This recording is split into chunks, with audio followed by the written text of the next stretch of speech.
as I was saying, height deficiency was common in the patients mostly due to the lack of calcium, which help strengthen and help us grow our bones, especially pre-puberty.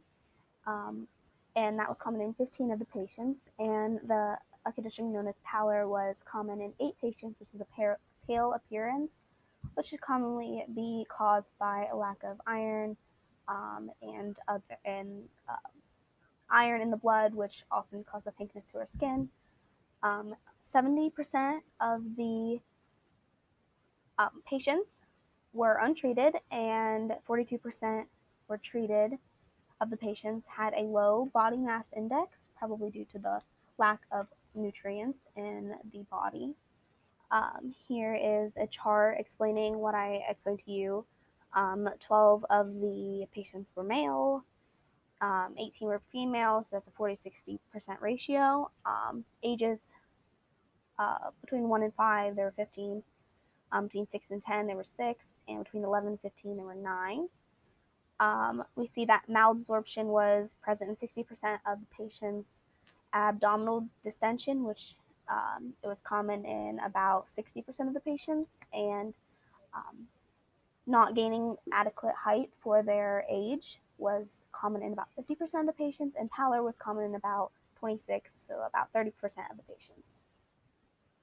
Um, the mean SD was computed for a quantitative variables including age, bone density, and height and weight.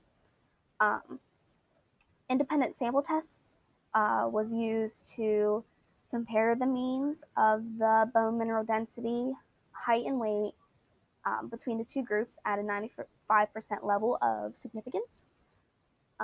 Some of the statistical results you can see here in my chart.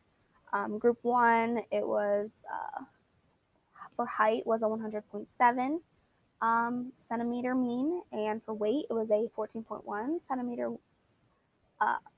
kilogram. And for group 2 it was about 108, so about 109 for height and about 16 for weight. So the p-value for height was 0.293 and the p-value for weight was 0.33. Some of the results that I found from the study were that the introduction of the gluten-free diet resulted in an increased bone mass density, which improved showed improvement of the biochemical parameters. After 1 year, the bone mass density for the lumbar spine was about 5.4 to 7.0%, and after 2 years, it was a 7% improvement. Both groups showed a decline in bone mass density. However, a 3-month scan showed that there was a rise in their bone mineral density in group 2 versus group 1. So that was the group that had the gluten-free diet along with the biophosphate drugs. So in conclusion, I found that biophosphate drugs appear to have a better effect on celiac disease patients versus a gluten-free diet alone. If you have any questions, feel free to email me, and I would love to get back to you.